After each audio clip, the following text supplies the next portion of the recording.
2 साल पहले बने वडोदरा के गोत्री के बहुचर्चित दुष्कर्म कांड मामले में एक नया खुलासा सामने आया है, जिसमें अलपू सिंधी पर फिरौती मांगने की शिकायत हुई है। गुजरात के वडोदरा में 2021 के वर्ष के सितंबर महीने में शहर के अग्रणी सीए अशोक जैन और पावागढ़ मंदिर के पूर्व ट्रस्टी राजू भट्ट के खिलाफ कथित दुष्कर्म की शिकायत सामने आई थी। इस मामले में अलपू सिंधी द्वारा 1.5 करोड़ रुपए की फिरौती मांगने की अर्जी भी सामने आने से हड़कंप मच गया है। गोत्री रेप केस जो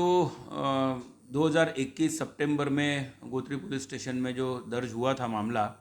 शुरुआत से ही जो आरोपी है उनके तरफ से एक बात पुलिस के समक्ष, सरकार की समक्ष रखी गई थी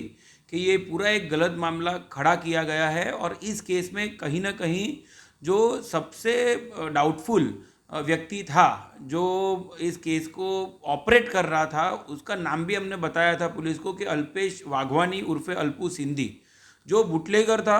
उस टाइम पे बड़ौदा शहर और जिला के मिलकर 2 केस में वो वांटेड था और वही इस केस को ऑपरेट कर रहा था। ये हम डे 1 से पुलिस को कह रहे थे। इन्वेस्टिगेशन ठीक से हुआ नहीं इस बात को लेकर और इसीलिए हमने एक पिटीशन पिछले साल गुजरात हाईकोर्ट में भी लगाई थी। उस दौरान जब कोर्ट में केस आया, केस चलने लगा और इस केस में जब विक्टिम कंप्लेनेंट को जब बुलाया गया तो उसने कोर्ट में सारी जो सच्चाई है कि किसी ने उसके मॉर्फ करके फ़ोटोग्राफ बनाए थे,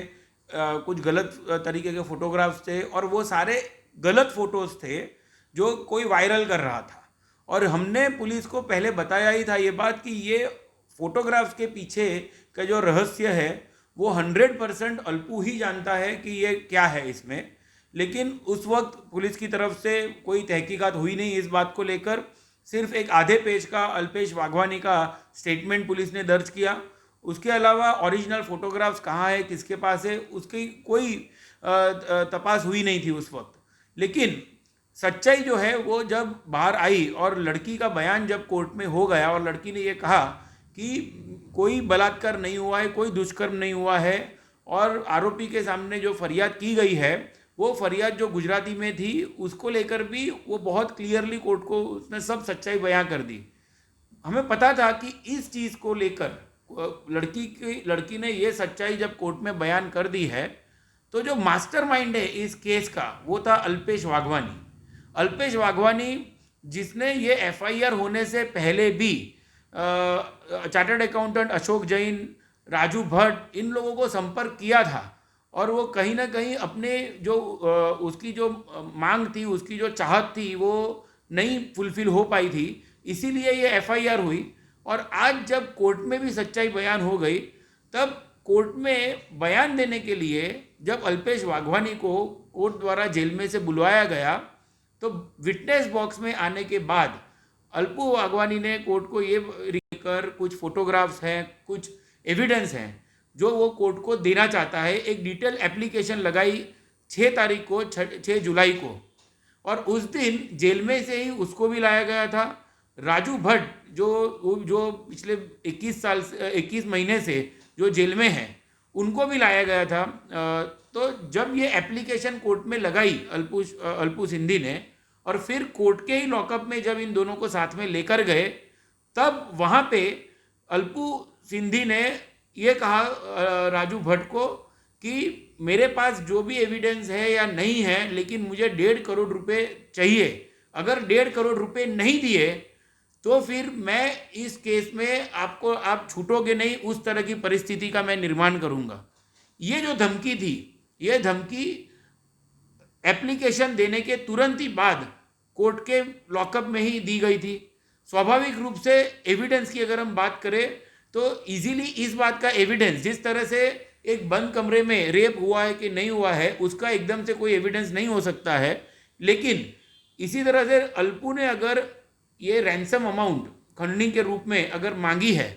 और 1.5 करोड़ रुपए की जो डिमांड की है तो हमने कोर्ट में रिटर्न में लिख कर दिया है कि 6 तारीख को, 6 जुलाई को जो हमारे पास 1.5 करोड़ का डिमांड हुई है उसको लेकर अगर पुलिस इन्वेस्टिगेशन करना चाहे तो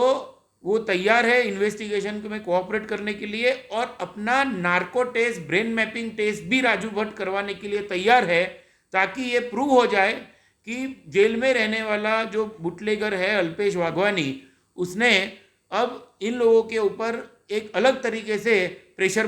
बनाकर पैसे ऐंठने की उसने कार्यवाही शुरू की है। देखिए, मेरा ये मानना है कि आए दिन, ये कोई पहला इंसिडेंट नहीं है इस तरह का, गलत केस करना, गलत आरोप लगाना और फिर वो आरोप में फिरौती की मांग करना, इसी तरह की कोई घटना है जो इस केस में हुई है। रेप का जो केस है, रेप के जो आरोप है, वो तो लड़की ने कह दिया कि कोई रेप नहीं हुआ है। वो रेप को लेकर जो केस है वो खारिज हो गया है। उस केस में अब आगे कुछ नहीं हो सकता। लेकिन फिरौती वाली जो बात है, ये खंडनी वाली जो बात है, ये 1.5 करोड़ वाली जो बात है, ये एक चीज़ क्लियर कर देती है कि वो एक अलग अफेंस है, वो एक अलग गुनाह है जो अल्पेश वाघवानी ने किया है, जो एक बुटलेगर है, जो हिस्ट्री शीटर है। और इस केस में उसके पास ऐसे क्या, सही में अगर उसके पास कोई ऐसे एविडेंस है या एविडेंस न होने के बावजूद भी वो कोर्ट को गुमराह करके आरोपियों के ऊपर एक दबाव बनाना चाहता था ताकि वो फिरौती की रकम आरोपियों की तरफ से निकाल सके। ये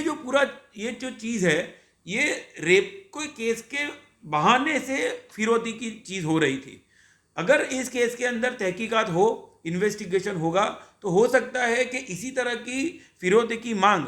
अगर इसी तरह के लोगों ने किसी और नागरिकों के साथ भी की होगी, तो अगर इन्वेस्टिगेशन सरकार करती है, इन डेप्थ जाती है इन चीज़ों में, हो सकता है आने वाले दिनों में चार्टर्ड अकाउंटेंट अशोक जैन और राजू भट्ट जैसे जो और लोग हैं जो हनी ट्रैप या ब्लैकमेलिंग के शिकार हो जाते हैं, लाखों करोड़ों रुपए ऐसे लोगों को दे देते हैं। अगर सरकार आज चाहे तो इस चीज़ को ज़रा ध्यान से इन्वेस्टिगेट कर सकती है, और अगर इन्वेस्टिगेशन करेंगे तो बहुत सारी बड़ी चीज़ बाहर आ सकती है।